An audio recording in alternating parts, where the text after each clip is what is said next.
Last class में हम लोगों ने मेटल्स की डेफिनेशन पढ़ ली थी, ध्यान है कुछ? मेटल का हमने डेफिनेशन पढ़ लिया था। क्या पढ़ा था मेटल के डेफिनेशन में? अगर आपको थोड़ा बहुत भी ठीक से याद हो तो हमने पढ़ा था metals are the elements, metals are, very good, metals are the elements which has the tendency, which has the tendency to donate electron, to donate electron। इसका हमने एग्जांपल दिया होगा। मानिए सोडियम है, वो किस में बदलना चाहता है? सोडियम प्लस प्लस एक इलेक्ट्रॉन में बदलना चाहता है। कोई कैल्शियम है तो वो किस में बदलना चाहता है? वो कैल्शियम 2 प्लस प्लस इलेक्ट्रॉन में बदलना चाहता है। कोई अगर एल्युमिनियम है तो वो किस में बदलना चाहता है? तो वो एल्युमिनियम 3 प्लस प्लस इलेक्ट्रॉन में बदलना चाहता है। क्लियर? यहां पे 2 होगा, है ना? सही कर ही देता हूं, ये तो 9th क्लास है ना। +2 इलेक्ट्रॉन्स में बदलना चाहता है। तो आप कह सकते हैं कि ये जो सारे के सारे मेटल्स हैं, ये इलेक्ट्रॉन डोनेट है कि अपने आप को क्या करना चाहते हैं? स्टेबल करना चाहते हैं। ये लास्ट क्लास में हमने पढ़ा था। हेडिंग डालिए प्रॉपर्टीज ऑफ मेटल, हेडिंग डालिए प्रॉपर्टीज ऑफ मेटल्स। मेटल्स की कुछ प्रॉपर्टीज है जो ऑलरेडी आप जानते भी हैं, बस हम लोग रिवाइज कर रहे हैं उसको। पॉइंट नंबर 1 लिखा जाए, metals are solid at room temperature. तो मेटल्स जो होते हैं वो ज्यादातर, metals are solid at room temperature, ये ज्यादातर रूम टेम्परेचर में क्या होते हैं? सॉलिड होते हैं। और लास्ट क्लास में मैंने आपको बताया था रूम टेम्परेचर पर क्या तात्पर्य है? आइदर 25 डिग्री सेल्सियस और 298 kelvin. Point number 2, point number 2 किसका? सॉलिड का। इसका एक्सेप्शन कौन है? मर्क्यूरी। इसका अपवाद कौन है? ब्रोमीन। ब्रोमीन तो नॉन मेटल है रे बेहुदा। इसका अपवाद कौन है? एक्सेप्शन, इसका एक्सेप्शन है मर्क्यूरी, Hg। मर्क्यूरी ही एक ऐसा है जो रूम टेम्परेचर पर क्या है? लिक्विड है। तो लिख दीजिए एक्सेप्ट मर्क्यूरी। देखिए ना, ये ग्रीक वर्ड है। हम लोग ग्रीक वर्ड थोड़े याद करके रखते हैं, हम लोग को सिर्फ नाम उसका याद होना चाहिए। तो लिखिए mercury is liquid at room temperature, mercury is liquid at room temperature, mercury is liquid at room temperature. अपवाद का दूसरा मैंने बताया था सीजियम एंड गैलेनियम, रूम टेम्परेचर पर तो नहीं, लेकिन हां 302 केल्विन पर या 303 केल्विन पर ये भी किस तरह बिहेव करता है? लिक्विड की तरह बिहेव करता है। और ये भी being a non metal, they are what? They exist in liquid state. Point number 2 लिखिए, point number 2, the metal constitutes of atom, the metal which constitutes of atom are closely packed, closely packed, metals which constitutes of atom are closely packed structure having very less intermolecular space,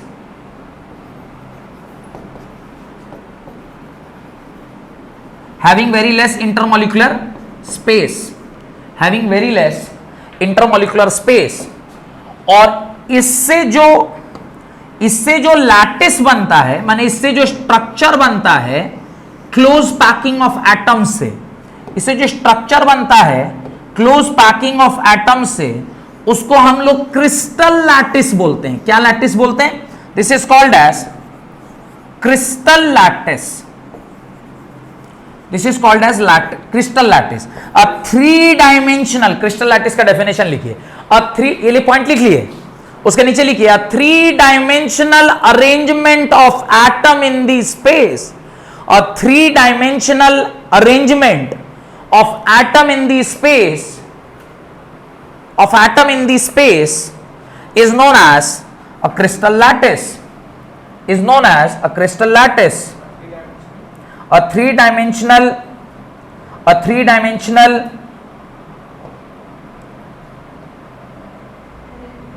arrangement of atom in the space is known as crystal lattice. इसी को हम लोग क्या कहते हैं? Crystal lattice कहते हैं।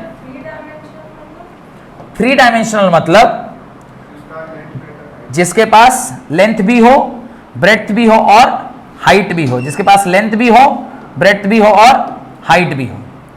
इसका क्या मतलब है? इसका मतलब है, देखिए, थ्री डायमेंशनल लैटिस का क्या मतलब है मैं समझा ही देता हूं। 3D लैटिस का मतलब होता है, 3D लैटिस का मतलब होता है, ये आपका शेल है, सॉरी ये आपका एटम्स है, ये आपका एटम है, ये एटम 2 डायमेंशनल हो गया। क्यों? अगर सिर्फ एक लेयर होता, सिर्फ ऊपर वाला होता, तो हम इसको एक्स एक्सिस बोलते तो 1 डायमेंशनल होता। अब ये एक्स में भी है और वाई में भी है, तो अब ये कितना डायमेंशन का हो गया? 2 डायमेंशन का हो गया। और अगर अब मैं इसके पीछे एक और लेयर इसका बना दूं, इसके पीछे एक और लेयर इसका बना दूं, इसके पीछे इसका एक और लेयर बना दूं, तो अब इसके पास कितने डायमेंशन हो गए? अब इसके पास 3 डायमेंशन हो गए। कौन कौन सा? एक तो इसके पास लेंथ है, एक इसके पास ब्रेड्थ है और एक इसके पास डेप्थ है। लेंथ, ब्रेड्थ और डेप्थ तीनों है ना इसके पास।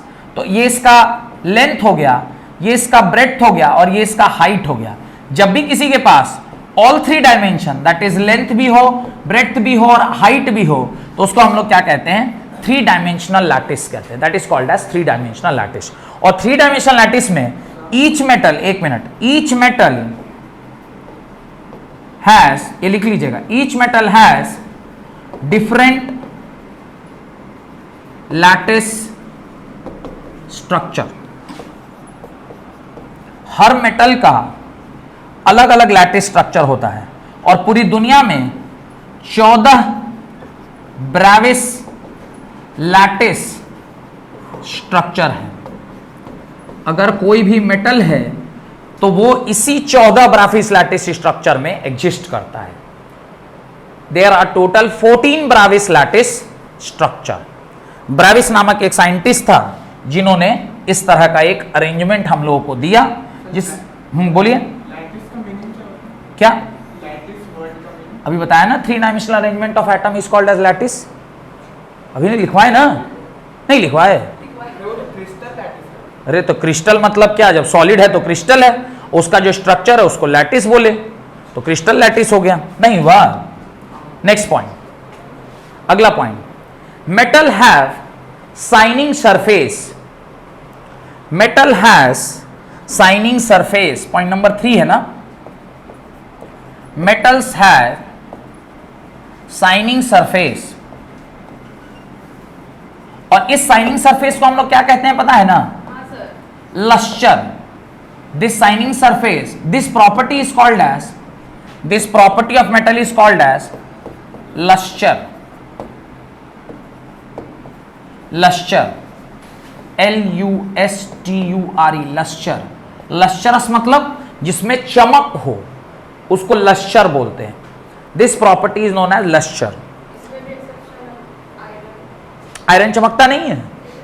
ओह, ग्रेफाइट भी नहीं चमकता? ग्रेफाइट तो नॉन मेटल है बेहुदा। इसका थोड़ा सा वो हो गया है, कंफ्यूजन हो गया है मेटल नॉन मेटल में। नहीं है, ज्यादातर मेटल्स होते हैं, इसीलिए इसको हम लोग उस कैटेगरी में डाल रहे हैं। Point number 4। नेक्स्ट, अगला point, metals are very good conductor of heat and electricity. मेटल्स are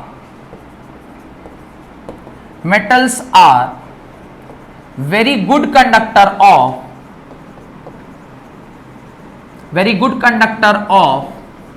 heat and electricity।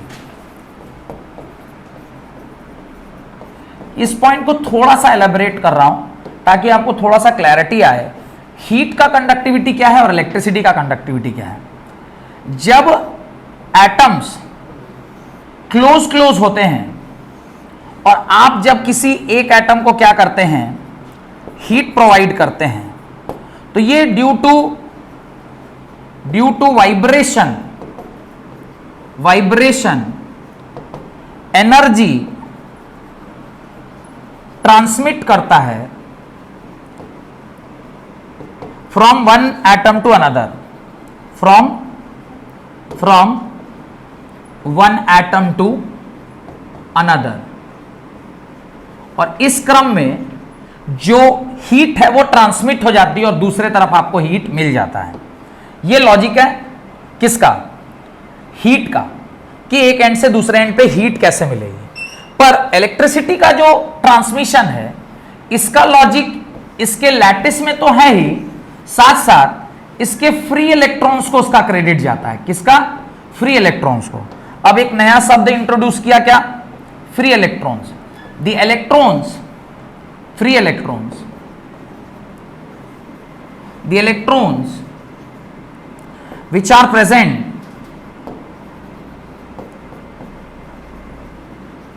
in the outermost cell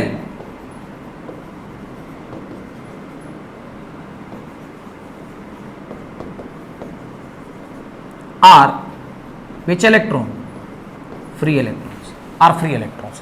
और इसके रैंडम मोशन से, किसके, फ्री इलेक्ट्रॉन्स के विच मोशन से, रैंडम मोशन से क्या कंडक्टिविटी होती है, इलेक्ट्रिसिटी की कंडक्टिविटी होती है। किसकी कंडक्टिविटी होती है, इलेक्ट्रिसिटी की कंडक्टिविटी होती है। तो इलेक्ट्रॉन की, सॉरी, इलेक्ट्रिसिटी की कंडक्टिविटी डिपेंड करती है किसके ऊपर, random motion of free electrons के ऊपर। वेयर एज हीट की कंडक्टिविटी का लॉजिक क्या है, the atom which get start vibration, वो वाइब्रेट करना स्टार्ट करता है, and while vibrating the energy get transmitted from one atom to another, और एक एंड से दूसरे end, and this method of heating is called as what. इस method of heating को क्या कहते हैं पता है, this method of heating is called as conduction of heat. इसको क्या बोलते हैं, कंडक्शन ऑफ हीट बोलते हैं। This method is called as conduction of heat. इसी को हम लोग कंडक्शन ऑफ हीट के नाम से जानते हैं। बढ़े आगे, डन। अच्छा, दो एग्जांपल इसमें लिख लीजिएगा चौथे नंबर पॉइंट में, दो एग्जांपल लिख लीजिएगा चौथे नंबर पॉइंट में, वेरी इंपॉर्टेंट। जो सबसे अच्छा कंडक्टर है वो कौन है, silver. Silver is the best conductor of electricity, silver is the best conductor of electricity, followed by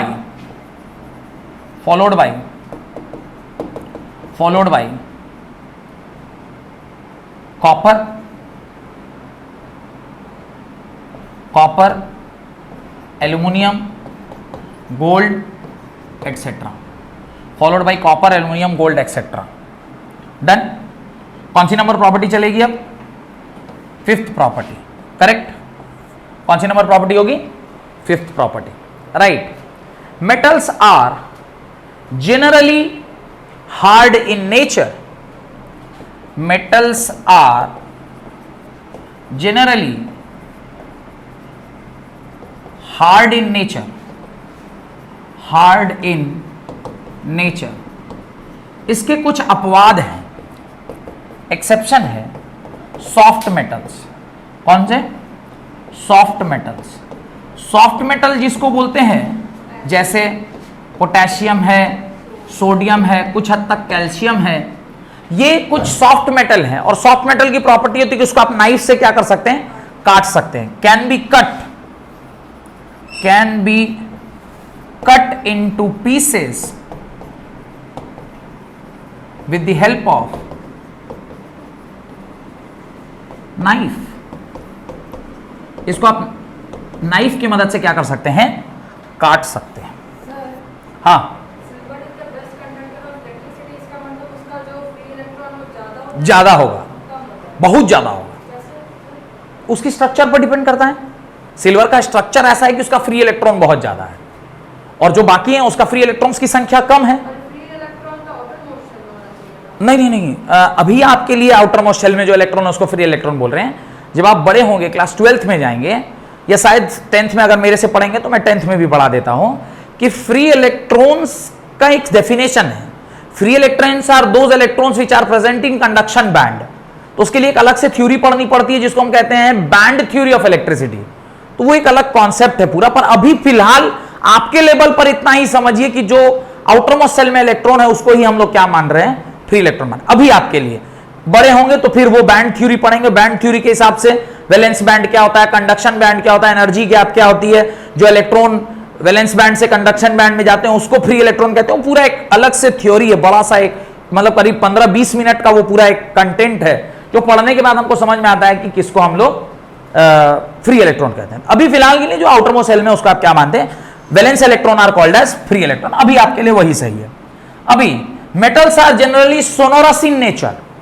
metals are, अगली प्रॉपर्टी लिखिए, metals are generally sonorous in nature, sonorous in nature. और इसमें एक स्पेशल नाम आता है टिन क्राई का। जब टिन को आप दबाते हैं, कड़कड़ाहट जो है ना मेटल का, वो जो आवाज है उसको हम लोग क्या कहते हैं, टिन क्राई कहते हैं। तो लिखिए, the sound produced on bending a tin foil, the sound produced on bending a tin coil is known as tin cry. और ये सोनोरस होता है नेचर में। It produces tinkling sound. Metal produces, ये तो एग्जांपल हो गया, metal produces tinkling sound, metal produces tinkling, TINKLING, tinkling sound.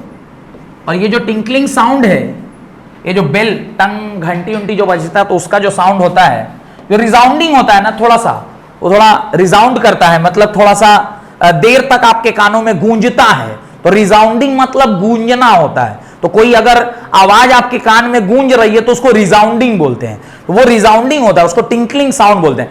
टिंग, तो एक कान में जो हुआ, that is called as resounding, उसको रिसाउंडिंग बोलते हैं। तो ये जो आवाज होती है मेटल में ही आती है।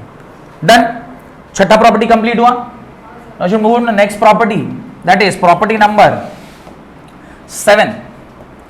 metals are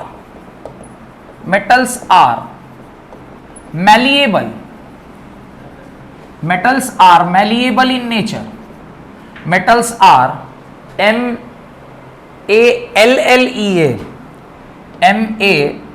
है, malleable in nature, metals are malleable in nature.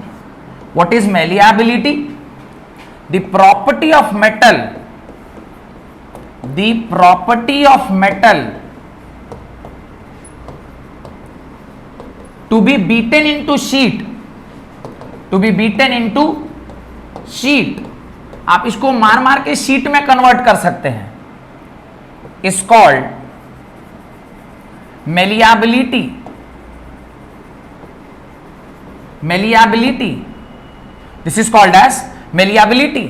तो ये जो नेचर है मेटल का, जिसको आप पीट पीट के ठोक ठोक के, ये जो हम लोग के महिलाएं जो हैं वो जो कान उनका सोना का ये सब जो पहनती हैं, वो यही दो प्रॉपर्टी तो है, एक मेलिएबल और डक्टिलिटी। डक्ट मतलब आप उसको पतले तार में कन्वर्ट कर सकते हैं, और मेलिएबल मतलब आप उसको चदरा शीट में कन्वर्ट कर सकते हैं। तो इतना बड़ा बड़ा जो कार है, ट्रक है, उसका जो बन रहा है शीट, वो कैसे बनता है, आप उसको ठोक के प्रेस करके, तो मशीन से किया तो उसको प्रेसिंग बोलते हैं, और हाथ से किया तो एल्युमिनियम का भी, एल्युमिनियम का चदरा होता है, फॉयल बनता है, सिल्वर का फॉयल बनता है, गोल्ड का फॉयल बनता है। तो जिसका फॉयल बन रहा है इसका मतलब उसकी मेलिबिलिटी प्रॉपर्टी ज्यादा है। तो सबसे ज्यादा मेलिएबल गोल्ड, सिल्वर, एल्युमिनियम, ये सब ज्यादा मेलिएबल है। इसीलिए सिल्वर का फॉयल देखने को मिलता है, गोल्ड का फॉयल देखने को मिलता है, एल्युमिनियम का फॉयल देखने को मिलता है। तो ये सब जिसकी मेलिबिलिटी ज्यादा है उसके हम लोग फॉइल्स देख सकते हैं, और इसीलिए ये शीट में कन्वर्ट हो जाता है। एंड द आखिरी property is metals are ductile in nature, ductile in nature. Metals जो हैं वो कैसे हैं, डक्टाइल इन नेचर है। What do mean by ductility? The property of metal to be drawn into wires, the property of metals to be drawn into wires, आप इसको wire में convert कर सकते हैं। ये जो मेटल की प्रॉपर्टी है is called ductility, is called ductility. और डक्ट वर्ड जो है ना बड़ा ज्यादा बायोलॉजी में ज्यादा यूज में आता है। डक्ट, डक्ट मतलब कोई भी हार्मोन्स है या कोई जो आपका वेन है, ये सब डक्ट की तरह का, या कि इवन प्लांट में आप पढ़ते हैं कि डक्ट के माध्यम से पानी जो है वो नीचे से ऊपर जाता है, खाना ऊपर से नीचे आता है। डक्ट मतलब कुछ भी जो पाइप के नुमा हो। इलेक्ट्रिकल वायर्स इसका बेस्ट एग्जांपल है।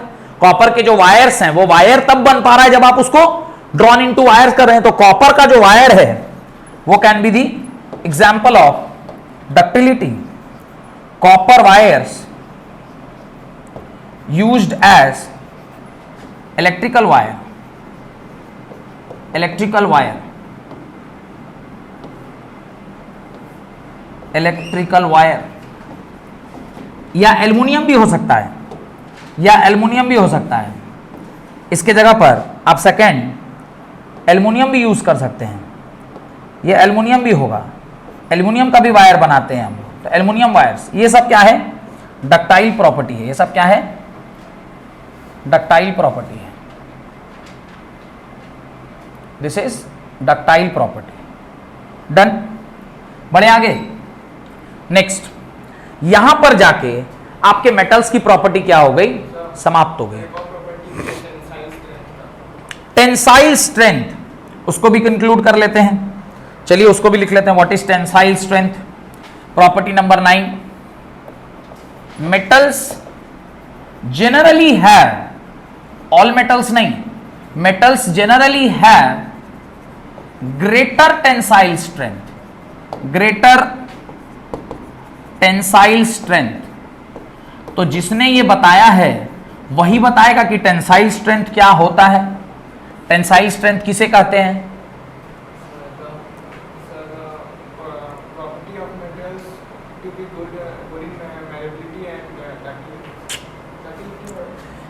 टेंसाइल स्ट्रेंथ का क्या मतलब है? अगर इस पर हम कोई लोड डाल दें, ये मान लीजिए तार है, इस पर हमने क्या कर दिया? कोई लोड डाल दिया, तो ये लोड ही बियरिंग कैपेसिटी है, कितना पर ही टूट जाएगा। तो कोई तार है तो उस पर लटके तार पर लटकता है आदमी, तो किसकी तो ऐसा नहीं है ना कि एक आदमी लटका, दो आदमी लटका, तो मेटल का बना हुआ है तार तो जिंदगी में कभी नहीं टूटेगा। अरे कोई तो एक ऐसा पॉइंट होगा जिस पर वो टूट जाएगा। तो load bearing capacity of a wire is dependent on what? It tensile strength. If the tensile strength is more then load bearing capacity is more, if the tensile strength is less तो तुरंत टूट जाएगा। तो load bearing capacity of wire is known as its tensile strength. नहीं, electricity नहीं, ये बाकायदा force, load. Load मतलब द एक्चुअल मास, आप उसके ऊपर कितना लटका सकते हैं। तो टेंसाइल का इलेक्ट्रिसिटी से कुछ लेना देना नहीं, ये मस्कुलर फोर्स माने मैकेनिकल फोर्स की बात कर रहा है। तो कितना फोर्स आप उसके ऊपर लटका सकते हैं। तो टेंसाइल स्ट्रेंथ क्या है? The property of metal to bear load, to bear load, या load bearing capacity of metal is called as tensile strength. कितना लोड वो झेल सकता है, कितना लोड वो झेल सकता है। ये मान लीजिए मेटल है, इसके ऊपर हमने एक लोड लगा दिया, ये लोड से इसके ऊपर एक मास mg आ रहा है, तो कुछ तो इसके ऊपर टेंशन क्रिएट हो रहा होगा ना, माने एक फोर्स क्रिएट हो रहा होगा ना। ये जो टेंशन इसके ऊपर क्रिएट हो रहा है ये एक लिमिट तक ही झेल सकता है, एक लिमिट के बाद ही टूट जाएगा। तो जिस पॉइंट पर टूटा वो उसका टेंसाइल स्ट्रेंथ है, उससे ज्यादा फोर्स लगा दीजिएगा तो ये नहीं झेल पाएगा, तो इसको टेंसाइल स्ट्रेंथ बोलते हैं। यहां पर जाके आपका जो मेटल्स है ऐसा हो गया। कुछ एक दो छोटी बातें हैं, उसको आप उसको लिख लीजिए, नोट डाल के पॉइंट नंबर 1 लिखिए, नोट डाल के पॉइंट नंबर 1 लिखिए। Aluminium is most abundant metal present in earth crust. Aluminium is most abundant metal present in earth crust, present in earth crust। Earth crust में सबसे ज्यादा मात्रा में पाए जाने वाला मेटल का नाम क्या है? एल्यूमिनियम है। Point number 2, iron, calcium and sodium are the metals followed by this. इसके बाद कौन है? सबसे ज्यादा एल्यूमिनियम, फिर आयरन, फिर कैल्शियम और फिर सोडियम। ये ऑर्डर ऑफ अबेंडेंस है। ये क्या है? Order of abundance, order of abundance, order of abundance है। Point number 3, right. Magnesium is present in chlorophyll. Mg जो है वो कहां पाया जाता है? Mg is present in chlorophyll, और क्लोरोफिल कहां पाया जाता है? प्लांट में, और this is called as green pigment.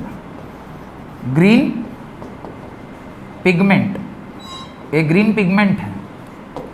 उसके बाद चौथा number, iron is found in haemoglobin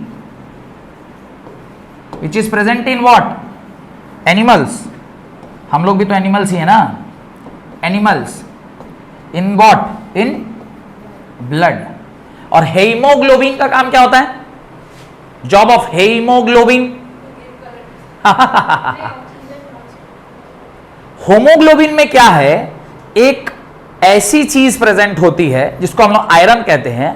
वो डिसॉल्व्ड ऑक्सीजन को, माने ऑक्सीजन जो आप सांस लेकर गए, एल्वियोली, लंग्स के पास एक आइटम है एल्वियोली, उस एल्वियोलियो में ऑक्सीजन जाकर लटका हुआ है एज ऑक्सीजन गैस। उसके बगल से कौन गुजरता है? ब्लड गुजरता है। ये डीऑक्सीजनेटेड ब्लड जब उसके बगल से गुजरता है तो जो कार्बन डाइऑक्साइड लेके आया वो उसको दे दिया, और उसके एवज में उससे क्या ले लिया? ऑक्सीजन ले लिया, और अब आपका ब्लड क्या हो गया? ऑक्सीजनेटेड हो गया। तो जितना ज्यादा होमोग्लोबिन का मात्रा आपके शरीर में होगा उतना ज्यादा आपके शरीर में ऑक्सीजन की मात्रा होगी, और जितना ज्यादा आपके शरीर में ऑक्सीजन की मात्रा होगी तो जो खाना आप खाएंगे उससे जो एनर्जी प्रोड्यूस होती है, जो कि माइटोकॉन्ड्रिया ऑफ द सेल में in the form of ATP, adenosine triphosphate के फॉर्म में स्टोर होता है, वो बनेगा। कैसे बनेगा? क्योंकि खाना बनाने के लिए ऑक्सीजन चाहिए, और ऑक्सीजन हमको मिलेगा सांस लेने पर। सांस तो लेंगे, लेकिन जो ऑक्सीजन आपके सांस लेकर लंग्स तक गया हुआ है उसको तो ब्लड ही ना लेकर सेल तक जाएगा। तो जितना ज्यादा होमोग्लोबिन होगा उतना ज्यादा ब्लड में ऑक्सीजन, और जितना ज्यादा ऑक्सीजन उतना ज्यादा एनर्जी विल बी कन्वर्टेड। ज्यादा एनर्जी कन्वर्ट हो गया तो स्टोर हो जाएगा, जो नहीं नॉर्मल अमाउंट में हुआ तो यूज हो जाएगा। अगर किसी के शरीर में होमोग्लोबिन की मात्रा क्या है? कम है, क्या होगा? ऑक्सीजन तो गया लेकिन होमोग्लोबिन की मात्रा कम थी, तो ऑक्सीजनेटेड ब्लड कम हो गया। ऑक्सीजनेटेड ब्लड कम हो गया तो आपके शरीर में ऑक्सीजन बनाने का जो प्रोसेस है उसमें ऑक्सीजन की मात्रा कम हो गई। ऑक्सीजन की मात्रा अगर कम हुई तो आपका जो एनर्जी प्रोडक्शन है वो कम हो गया। आपको हमेशा लगेगा थका थका,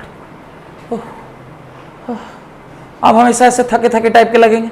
लेकिन अगर आपका हेमोग्लोबिन ठीक है, एकदम कड़ाका टनाटन है, तो देखिए 12, 13, 14, किसी किसी का 15 भी रहता है होमोग्लोबिन। 15 होमोग्लोबिन है तो एकदम टनाटन है, और जिसका होमोग्लोबिन देखिएगा 7 है, 8 है, अरे बाप रे, हमेशा परेशान रहेगा। और वो नहीं देखें, कोई कोई ऐड में दिखाता है कि पहले मैं बहुत परेशान था, फिर रिवाइवल टैबलेट लिया, उसके बाद मैं तंदुरुस्त हो गया, ऐसे कोई कोई प्रचार में बोलता है। नहीं, तो यह आपको नोट्स में आपने लिखा। इसके बाद हेडिंग डालिए नॉन मेटल्स। इसके बाद हेडिंग डालिए नॉन मेटल्स। तो मेटल्स के बारे में हमने जितना पढ़ना था इतना हम लोगों ने पढ़ लिया। क्या क्या क्या क्या क्या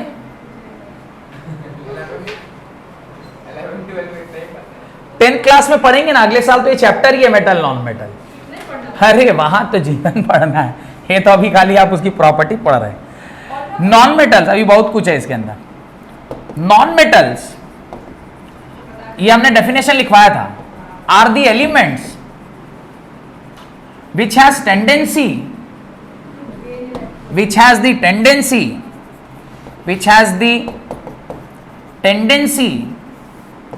टू गेन इलेक्ट्रॉन। ये इलेक्ट्रॉन गेन करना चाहता है। जैसे लास्ट क्लास में हमने कुछ एग्जाम्पल आपको दिया था, जिसके एग्जाम्पल में हमने बताया था कि फ्लोरीन है वो एक इलेक्ट्रॉन गेन करता है तो वो ट्वाइस ऑफ F माइनस बनता है। जैसे ऑक्सीजन है वो इलेक्ट्रॉन गेन करता है तो ट्वाइस ऑफ O2 माइनस बनाता है। जैसे नाइट्रोजन है वो इलेक्ट्रॉन गेन करता है तो ट्वाइस ऑफ N3 माइनस बनाता है। ये सब जितने भी हैं इन सब में इलेक्ट्रॉन गेन करने की क्या है, टेंडेंसी है। और ये इलेक्ट्रॉन गेन कर कर क्या होना चाहता है, नेगेटिवली चार्ज होना चाहता है। और जो नेगेटिवली चार्ज होता है उसको क्या कहते हैं, उसको एनायन कहते हैं। क्या कहते हैं, एनायन कहते हैं। लास्ट क्लास ये सब में हम पढ़ाए हैं कि इसको क्या कहते हैं, एनायन कहते हैं। और ये जो एनायन होता है ये जनरली किससे बना होता है, नॉन मेटल से बना होता है। और नॉन मेटल के आउटर मोस्ट शेल में 8 इलेक्ट्रॉन कंप्लीट करने में जितने इलेक्ट्रॉन का एडिशन होता है उतना ही उसके ऊपर क्या चलता है, चार्ज बढ़ता है। और वही चार्ज उसकी क्या कहलाती है, वैलेंसी पावर। उसी को, इसी जो चार्ज है उसी को हम लोग क्या कहते हैं, the only called as valency, जो कि हम लोग अगले चैप्टर में पढ़ेंगे। अगले चैप्टर में इस वैलेंसी के बारे में डिटेल चर्चा करेंगे। आगे properties of non metal, properties of non metal. What are the properties of non metal? तो लगभग जो हमने वहां पढ़ा था, कहां पर, मेटल में, उसका अपोजिट ही होता है यहां पे। क्या क्या होता है, पॉइंट नंबर 1 लिखिए। पहला, non metals are either gases और solids at room temperature. Non metals are either gases, हमने पढ़ा है इसके बारे में, कौन कौन से गैस हैं, आइदर गैसेस और solids at room temperature, eight room temperature. इसका कुछ अपवाद है। क्या अपवाद है इसका, इसका कुछ अपवाद है, ध्यान है क्या अपवाद है। तो ये बता रहा था अभी थोड़ी देर पहले, Br is a non-metal which is liquid at room temperature. Room temperature. Br which is liquid is Br which is a non-metal is a liquid at room temperature. Point number 2. क्या नहीं बोलते, जो नॉन मेटल है तो उसको metal कैसे बोलेंगे, इसके पास इलेक्ट्रॉन गेन टेंडेंसी है, ये इलेक्ट्रॉन लेना चाहता है। Br क्या जो एटॉमिक नंबर है दैट इज 35। कॉन्फ़िगरेशन लिखिएगा तो आउटर मोस्ट शेल में 7 इलेक्ट्रॉन, अगर उसका आउटर मोस्ट में 7 इलेक्ट्रॉन होगा तो इलेक्ट्रॉन लेना चाहेगा। तो चूंकि वो इलेक्ट्रॉन लेने वाला है इसलिए उसको क्या बोलते हैं, नॉन मेटल कहते हैं। Next, non metals very in colour, non metals very in colour, non metals very in colour and are non-lustrous, and are non-lustrous, that is dull in nature। ये डल नेचर का होता है, इसमें चमक नहीं है, डल इन नेचर। कैसा होता है, डल नेचर का होता है। एक्सेप्ट आयोडीन, आयोडीन में जो क्रिस्टल है वो काफी वो चमकने वाला है। एक्सेप्शन इसका कौन है, iodine. आयोड is a non metal, is lustrous in nature, इसके पास क्या है, लश्चर है। तो आयोडीन क्या है, एक नॉन मेटल है जो क्या है, लश्चरस नेचर का है। Point number 3, iodine is a non metal which is lustrous in nature. Next, non metals are mostly poor conductor of heat and electricity. Non metals are mostly poor conductor of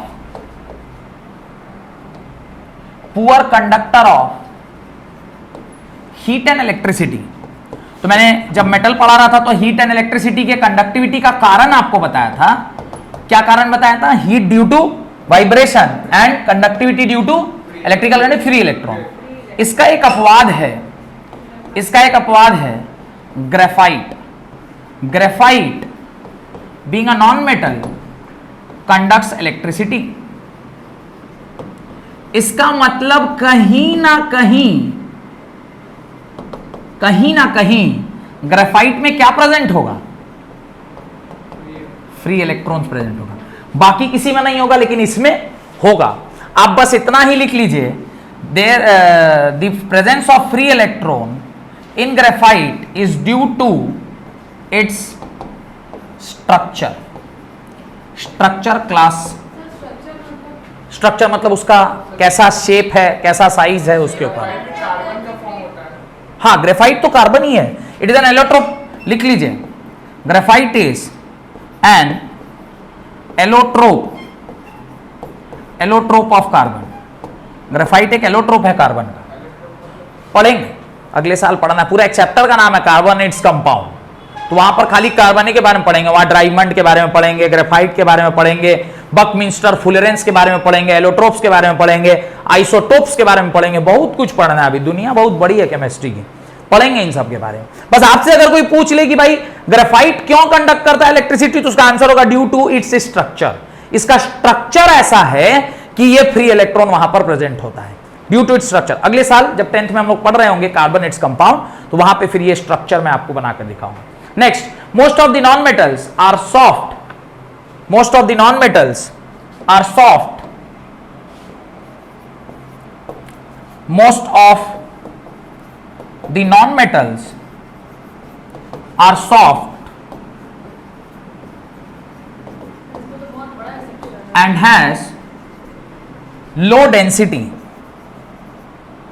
low density then what, then metals। लेकिन one of the another allotropes of carbon that is diamond, जिसके बारे में अभी just मैं आपको बताया था, diamond is the hardest substance, diamond is the hardest substance naturally found, hardest substance which is what, naturally found, naturally found जितने भी चीजें हैं उसमें ये हार्डेस्ट है। इससे भी हार्ड चीजें हैं पर नेचुरली जो मिलता है उसमें ये सबसे क्या है, हार्डेस्ट है। Next, non-metals are non-malleable and non-ductile in nature। non-metals are, छठा प्रॉपर्टी है, non-metals are non-malleable, are non-malleable and non-ductile in nature, are non-ductile in nature। न इसको आप पीट पीट के शीट बना सकते हैं, न इसको पीट पीट के आप तार में कन्वर्ट कर सकते हैं, ना इसको दबा के प्रेस करके आप इसको तार में भी कन्वर्ट नहीं कर सकते। Non metals are not sonorous in nature. अगला, non metals are non sonorous in nature, sonorous in nature. इसको पीटिएगा तो इसमें बहुत ज्यादा आवाज नहीं आएगा। और point number 8 which is the आखिरी पॉइंट, कंपेयर टू मेटल, इनका मेल्टिंग और बॉइलिंग पॉइंट क्या होता है, ज्यादा होता है। Compare to metal, compare to metal the melting point and boiling point are lower. Melting point and boiling point are lower. उसका कारण है दी कॉम्पैक्ट स्ट्रक्चर। इसका जो स्ट्रक्चर होता है वो उतना कॉम्पैक्ट नहीं है जितना सॉलिड्स का है। और अगर स्ट्रक्चर कॉम्पैक्ट नहीं है उसका क्या मतलब है, जो इंटरमॉलिक्यूलर डिस्टेंस है वो रिलेटिवली क्या है, ज्यादा है।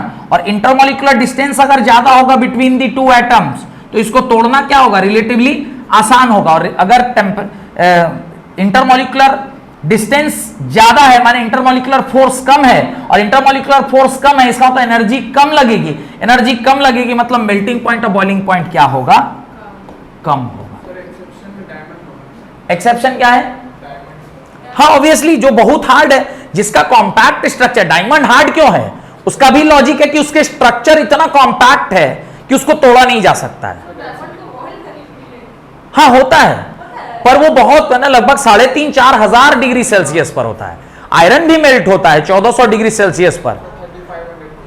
तो डायमंड भी होता होगा ही। अब आप उसको गलाइएगा कोई, अब आप कहें कि हम लोग नहीं गलेंगे, गलेंगे नहीं तो फिर मर जाते हैं, तो फिर चीता पर सुला के भेज कैसे दे रहा है लोग, तो गल ही ना रहे हैं, आखिर गल जा रहे हैं तब ना।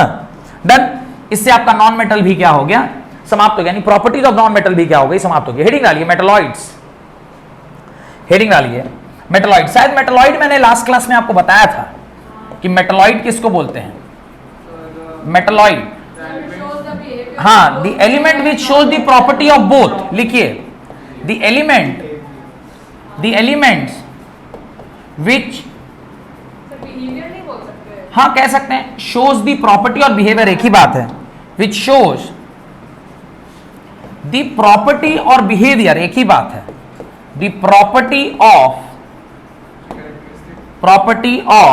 कैरेक्टरिस्टिक्स ऑफ, प्रॉपर्टी या characteristics of both metal and non metal is called metalloid. और मैंने लास्ट क्लास में आपको बताया था कि मेटलॉइड की संख्या कितनी है, क्या क्या नाम है, ये सब मैंने लास्ट क्लास में आपको बता दिया था, बताए थे ना कि मेटल्स की संख्या क्या है, मेटल्स के नंबर क्या है, ये सब कुछ हमने आपको लास्ट क्लास में बता दिया था। डन। ये बेसिकली एक्ट करता है एक बॉर्डर लाइन की तरह between what, metal and non metal. अगर लास्ट क्लास में आपको एक पीरियोडिक टेबल हमने दिखाया था, याद है कि दिखाना पड़ेगा फिर से, लास्ट क्लास में पीरियोडिक टेबल दिखाए थे ना,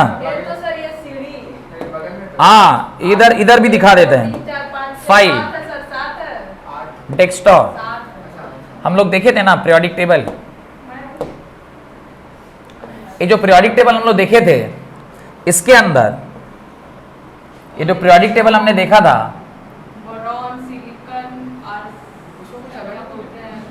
ये जो पीरियोडिक टेबल हमने देखा था, इसमें ये जो एलिमेंट्स थे जो एक अलग कलर से यहां पर रिप्रेजेंट किया हुआ है, ये सब क्या है, मेटलॉइड है। अच्छा, अगर थोड़ा बहुत आपको ध्यान हो तो मैंने इस तरफ क्या बताया था, ये सब इस तरफ एक्टिव मेटल और क्या थे, हेवी मेटल्स थे, और इसके इस तरफ क्या थे, सब लोग इस तरफ क्या थे, नॉन मेटल थे। इस तरफ सारे नॉन मेटल और इस तरफ मेटल। तो क्या ये इन दोनों के बीच में बाउंड्री लाइन का काम कर रहा है, नहीं कर रहा है, कर रहा है, हाँ। उसमें स्ट्रक्चर क्या वो अलग है इसका, कोई नहीं, कोई बीच का ही है ना, तो कोई एलिमेंट को मान रहा है, कोई एलिमेंट को नहीं मान रहा है, ठीक है, तो कोई फर्क नहीं पड़ता है। तो इसको पॉइंट नंबर 1 है ये, अगर इसको ये अगर पॉइंट नंबर 1 है तो पॉइंट नंबर 2 है, it acts as the borderline between metal and non-metal. It acts as the borderline between metal and non-metal. Metal और नॉन मेटल के बीच में किस तरह एक्ट कर रहा है, बॉर्डर लाइन की तरह क्या कर रहा है, एक्ट कर रहा है। क्लियर, ये मेटल और नॉन मेटल के बीच में बॉर्डर लाइन की तरह क्या करता है, एक्ट करता है। और लास्ट एक कॉन्सेप्ट था इनर्ट गैसेस का, लास्ट एक कॉन्सेप्ट था, ये क्लियर है, मेटल और नॉन मेटल के बीच में बॉर्डर लाइन की तरह एक्ट करता है, इसका प्रॉपर्टी नहीं है सर, नहीं, क्लास 10th में पढ़ेंगे। Next, inert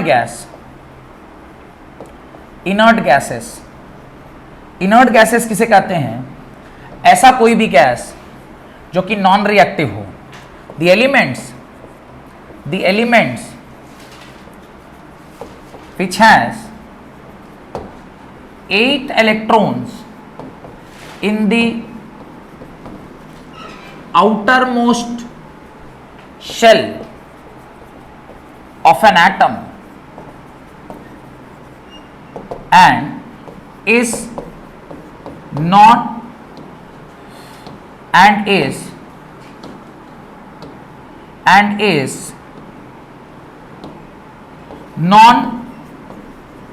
reactive in nature. ये बात 10 तक ही ट्रू है, उसके बाद 11 में फॉल्स हो जाएगी। 11 में जाएंगे तो इनर्ट गैस रिएक्ट करते हैं, अभी फिलहाल के लिए ये बात सही है। The element which has 8 electrons in the outermost shell of an atom is non reactive in nature are called,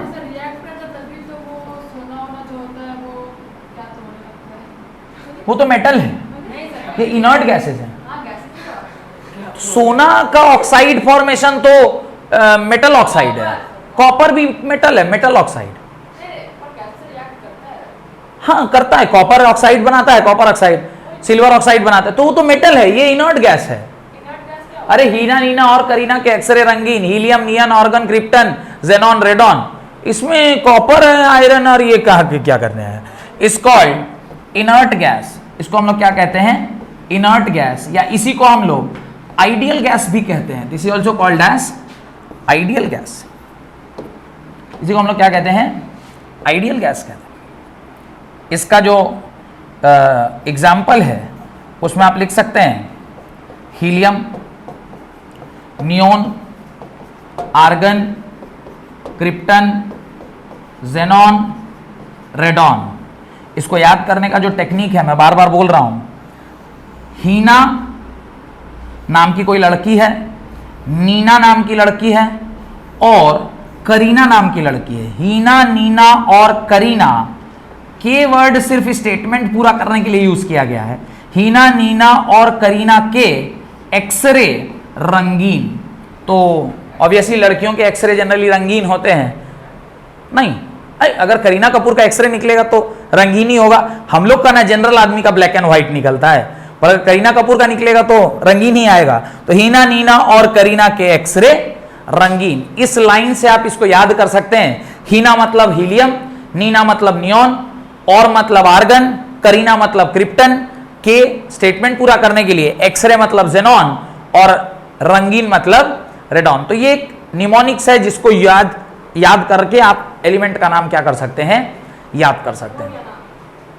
question लिखिए, write 10 point of difference between, pen खत्म हो गया अब ठीक है, मत करिए क्लास, फिर लिखिए write 10 point of difference between, write homework है, write 10 point of difference between, question write 10 points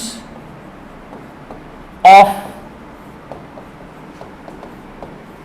difference between metal and non metal, metal and non metal. ये मेटल और नॉन मेटल के बीच में आपको 10 पॉइंट का डिफरेंस लिख कर लाना है। होमवर्क, वो तो प्रॉपर्टी है, मेटल, मेटल क्या, नॉन मेटल क्या, ये हाई मेल्टिंग पॉइंट, ये लो मेल्टिंग पॉइंट, ये ऐसा, ये ऐसा, हाँ बस उसको लिख के आना है, तब ना एक बार और लिखिएगा तो प्रैक्टिस होगा। हेडिंग डाल लीजिए कंपाउंड्स, यहां पर जाके आपका मेटल्स क्या हो गया, समाप्त हो गया। तो हम लोग क्या पढ़ रहे हैं, matter is classified into 2 parts, pure substance, impure substance. Pure substance 2 types, element, compound. Element 4 types, metal, non metal, metalloid, inert gas, खत्म। अब कहां पे आ गए, कंपाउंड। कंपाउंड कितने प्रकार के, 2 प्रकार के, ऑर्गेनिक, इनऑर्गेनिक। इसको खत्म करेंगे, उसके बाद कहां शिफ्ट करेंगे, मिक्सचर्स के ऊपर जो कि इम्प्योर है, और फिर उसके अंदर होमोजीनस, नॉन होमोजीनस यानी हेट्रोजीनस, फिर होमोजीनस के अंदर सॉल्यूशन, और तब जाके आपका चैप्टर क्या हो जाएगा, समाप्त हो जाएगा। तो एक बार जो भी आपने पढ़ा है उसको मैं अगर रिवाइज करा दूं 1 मिनट में, तो आपने आज मेटल के क्लास से स्टार्ट किया था, मेटल किसको कहते हैं, उसके बाद आपने मेटल्स की प्रॉपर्टी पढ़ी, metals are solid at room temperature, metal closely packed होते हैं, उसका क्रिस्टल लैटिस बोलते हैं। क्रिस्टल लैटिस 3 डायमेंशनल स्ट्रक्चर होता है, दुनिया में 14 रैपिड लैटिस स्ट्रक्चर है। मेटल शाइनिंग सरफेस है जिसको लस्टर बोलते हैं, ये गुड कंडक्टर होता है। कंडक्टिविटी हीट की होती है बिकॉज ऑफ वाइब्रेशन, और इलेक्ट्रिसिटी की होती है because of electricity. Silver best conductor है, followed by copper, aluminium and gold. Metal generally hard in nature होता है, उसके कुछ एक्सेप्शन है, that is soft metal, potassium, sodium, calcium. एक cut in two pieces by knife हो सकता है।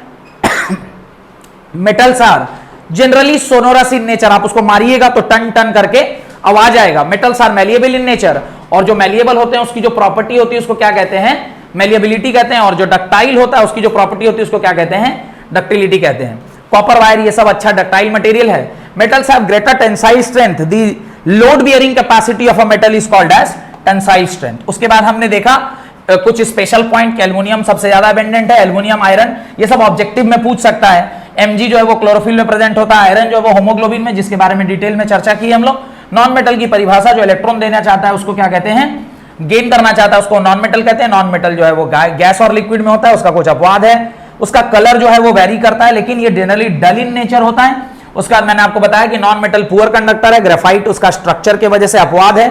नॉन मेटल सॉफ्ट होता है, इसकी डेंसिटी कम होती है, लेकिन डायमंड इसका क्या है, अपवाद है। उसका मैंने देखा कि नॉन मैलिएबल होता है, नॉन सोरोनस होता है, इसका मेल्टिंग पॉइंट बॉइलिंग पॉइंट कम होता है, बिकॉज इंटरमोलिकुलर, यहां पर एक बात लिखना शायद भूल गया था, इसका इंटर मॉलिक्यूलर स्पेस जो है वो क्या होता है, स्पेस ज्यादा होता है, जिसकी वजह से स्ट्रेंथ क्या होगा, कम होगा, और स्ट्रेंथ कम होगा तो तोड़ने में एनर्जी जो है वो क्या लगेगी, कम लगेगी, जिसकी वजह से इसका मेल्टिंग पॉइंट बॉइलिंग पॉइंट भी क्या होगा, कम होगा। उसके बाद हमने नेक्स्ट देखा मेटलॉइड, तो एलिमेंट जो मेटल और नॉन मेटल दोनों की प्रॉपर्टी शो करता है उसको मेटलॉइड करते हैं, और ये बॉर्डर पॉइंट में रहता है, इस तरफ सारे मेटल हैं, उस तरफ सारे नॉन मेटल हैं, तो बीच में जो होता है उसको मेटलॉइड कहते हैं। और लास्ट स्लाइड में आपने देखा कि इनर्ट गैस किसे कहा जाता है, तो इनर्ट गैस उसे कहते हैं जो कि नॉन रिएक्टिव इन नेचर होता है, और इसके आउटरमोस्ट में कितने इलेक्ट्रॉन होते हैं, 8 इलेक्ट्रॉन होते हैं। चूंकि इसके आउटरमोस्ट में 1 इलेक्ट्रॉन है, ये स्टेबल है, स्टेबल है तो ये रिएक्शन में नहीं करता, और रिएक्शन नहीं करता इसलिए इसको क्या कहते हैं, इनर्ट कहते हैं। और मैंने आपको एक छोटा सा असाइनमेंट दिया है, क्या असाइनमेंट है, write 10 point of difference between metal and non metal, ये आपको घर से लिख कर आना है। बहुत बहुत धन्यवाद आज की क्लास अटेंड करने के लिए।